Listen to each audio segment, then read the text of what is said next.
Bob Lagos said the people don't vote for Igbos who don't vote for them will be driven into Lagoon. So what else do you want them to say? You see them on Twitter, they have handles that are dedicated to, attacking other ethnicities. So you think they're unapologetic about this? They're not. And those handles have been linked to the Lagos state government people. But you're a Yoruba man. Why are you saying this about your people? I don't know why people just say that, because you're being a Yoruba person doesn't take my humanity away. But you must understand that this is not just about landmark. There's an Igbo problem in Nigeria. That's why they're holding Nnamdi Kanu. What's your take on for asking Nnamdi Kanu's perpetual detention? And then we are rehabilitating Boko Haram commanders. He said 120,000 of them have surrendered with foreign currency in their hand. And you have rehabilitated them. But one guy who says, we want justice, we don't want to stay in Nigeria, you are holding him perpetually, using the judiciary or judicial, subterfuge to keep the trial. And everybody who knows what they are doing understand that it's not a judicial matter. So Nnamdi is essentially a political prisoner. He's a political hostage. Well, I'll call him not a political, because it may not, whomever is in power, except me, will keep him in jail. So do you think that Igbos generally are endangered species in Nigeria? Going back what you just narrated. The truth, that's the truth. Nigeria did not forgive Igbos since the end of the Civil War. What did they do? Because they challenged the real estate of the British called Nigeria. So, and they didn't forgive them since then.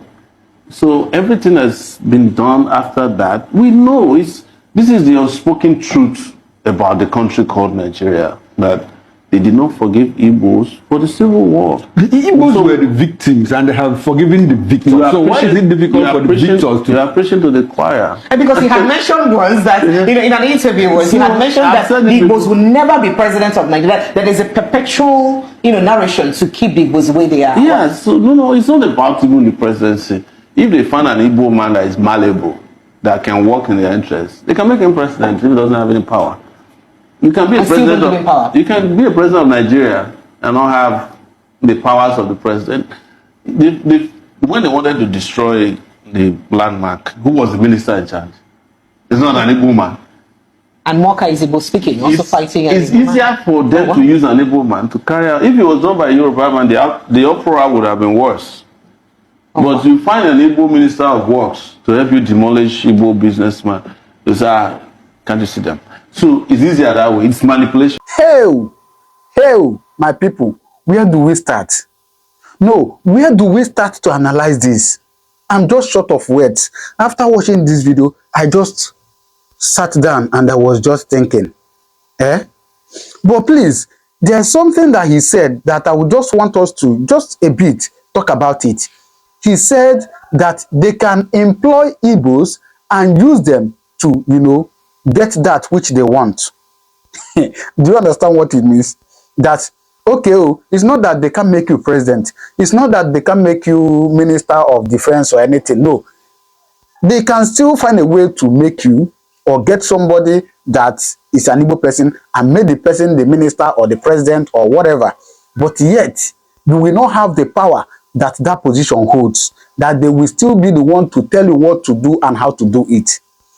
And he gave example of the landmark that was destroyed, that they used an Igbo person to achieve that purpose. Hell, dear so. See, it is high time we begin to wise up. Anyways, thanks be to God that landmark is now located or has relocated to Enugu State. I hope you know. Yes, he has signed a deal with Governor Peter Mba of Enugu State. So the construction has started already. So we thank God for that. And that is why I say, come on, we must wise up. We must wise up. How many times? See, actually, how many times something go do you before you know something? How many times? Please, let us wise up and stop this. Anyway, let me not talk too much. Please, just take a little time, just a little time to watch this video. Because I tell you that things are happening. But until you open your eyes, you will see what is happening. But if you don't open your eyes, you will think that everything is normal. So please just take your time and, you know, watch this video and see what this man said. And that is why I beg you, and I'll keep telling you, subscribe to this channel. Tell your friends, tell your brothers about this channel, because on this channel, I don't just bring you information. We analyze it, we discuss about it. So please do well to subscribe to this channel, right? But for now, please take a look. It's not about even the presidency. If they find an Igbo man that is malleable, that can work in their interests, they can make him president if he doesn't have any power. You can be a president of, you can be a president of Nigeria and not have the powers of the president. When they wanted to destroy the landmark, who was the minister in charge? It's not an Igbo man. And Moka is Igbo speaking, also fighting. It's easier for them to use an Igbo man to carry out. If it was done by a Yoruba man, the uproar would have been worse. But you find an Igbo minister of works to help you demolish Igbo businessmen. Can't you see them? So it's easier that way. It's manipulation. It's how Nigeria manipulate people. But I'm not saying that if he was a Yoruba minister, he cannot demolish. They will do it too. It's easy. Anybody could have done it as long as there's an agreement to do it. Because beyond just ethnicity, there's also an elite conspiracy against Nigerian people. So an average poor person is endangered. But you are likely more endangered if you have committed a generational crime against the Nigerian real estate.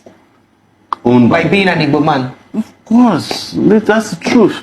The inability of the previous government, you know, Buhari, Jonathan, to remove fuel subsidy, and the ability of this current government, the president, to remove that subsidy, doesn't it show some kind of political will to do right? It's not the political will. It's not political will. Where others fear to trade. No, it's not political will. See, why people like Tinubu are dangerous is that they have been in this game for a long time. And I said they are very dangerous people because they have been involved in everything. They were in the opposition. They have been in government before. So they understand the weakness of Nigerian people. That was why the day he removed subsidy was when nobody was watching. The day everybody was watching but not paying attention, which was the day of his inauguration. And I won't be surprised that him falling on that day was programmed to distract attention. So they created content for people. Oh, Tinubu just fell, Yakata. But he did the worst thing that could happen to the economy of the people. Was it only content? Because fuel immediately jumped from... No, I'm not saying that. A lot of people paid more attention to the fact that he fell.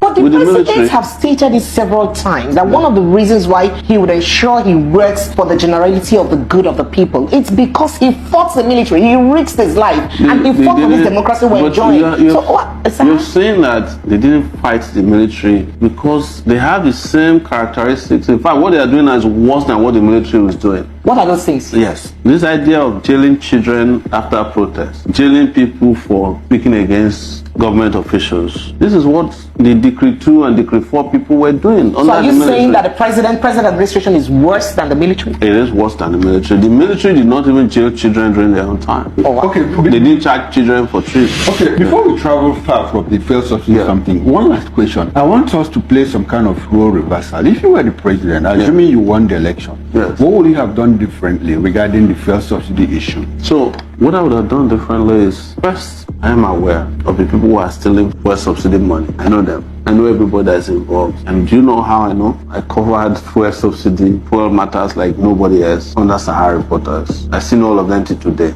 So I would have clamped down on them immediately. And secondly, I would have fixed the refineries and created newer, smaller refineries. Because refineries are very easy to put together. Like modular refineries? Yes, even the ones, you can build a refinery within a year, they'll bring the parts to put it together. And the reason is simple. Even as Nigeria is unable to fix its own refineries, and they're lying about fixing the ones they I was coming to that. Niger Delta militants are able to produce diesel in this country in large quantities. They still produce kerosene. In fact, they bragged. There was a time they said that the kerosene that they're selling in most filling stations are supplied by them. Yes. So if Niger Delta militants can be doing the old style biology class distillation. How is it that the federal government cannot do the same thing? But don't forget that these same people that claim that they can't build refineries went and built refinery in Ivory Coast. Yes, under Jonathan. And we are importing fuel from there. There's a refinery in Niger. Niger doesn't even have oil. They're selling oil to Nigeria. How is that Nigeria cannot build refineries? Even the Dangote refinery, the famous or famed Dangote, was built how many years ago? It was after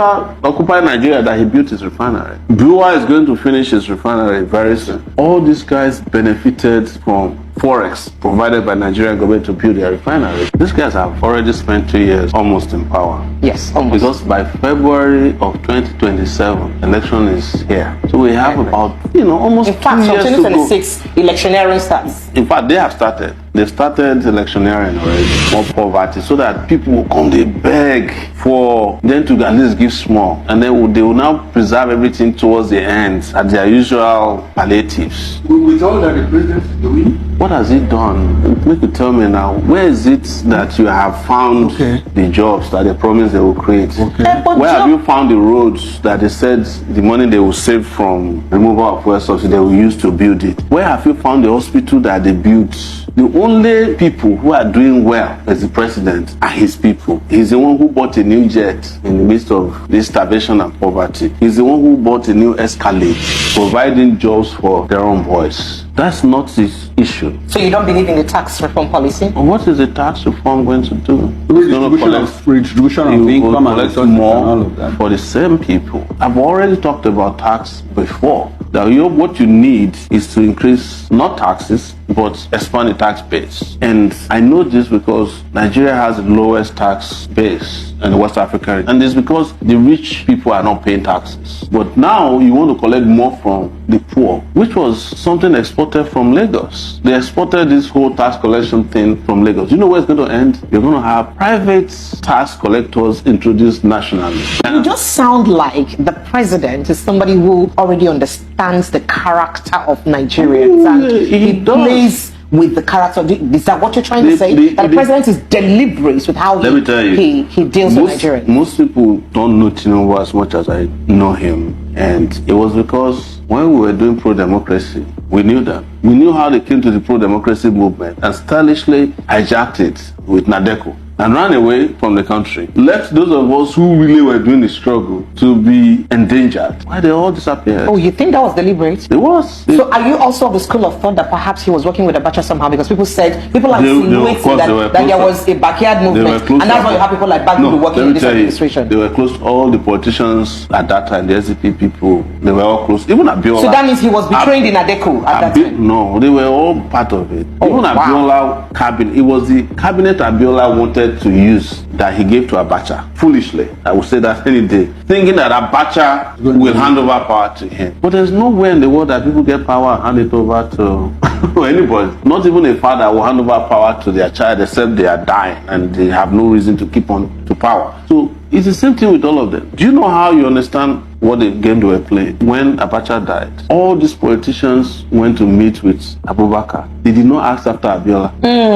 Yes, we were in Lagos waiting for Abiola to be released. We saw them meeting with Abubakar. And when Abubakar took over power and handed over power, they were his greatest friends. There is a deliberate impoverishment of the Nigerian people. That is what, what did removal of fuel subsidy do to you? Governors are getting more money. Yes, governors are not poor. They are these people who are already rich who are getting more money. Are you getting me? Yes. Okay. The rich is getting richer. The poor people are getting poorer. So should we hold the president responsible for the fact that governors are getting more money yet that money doesn't trickle down? Those money don't trickle down to the poor people. Do you know what has happened under the Tinubu regime? They have created a one-state system, one-party state. That's what I was trying to say. And that is that if Tinubu travels to Lagos today, all the governors will come and greet him.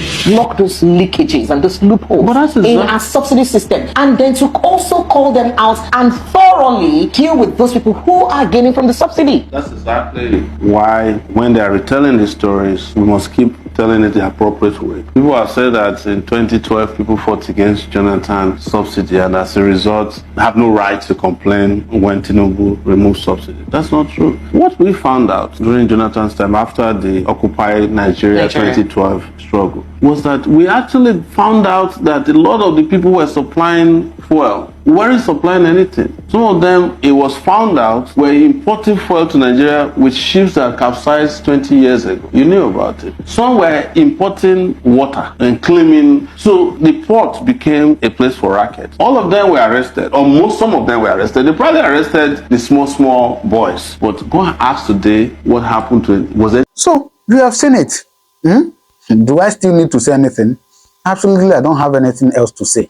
But for you now, to drop your comment on the comment section what you feel about this video, right? So just drop it to discuss at the comment section, all right? Thank you and God bless you.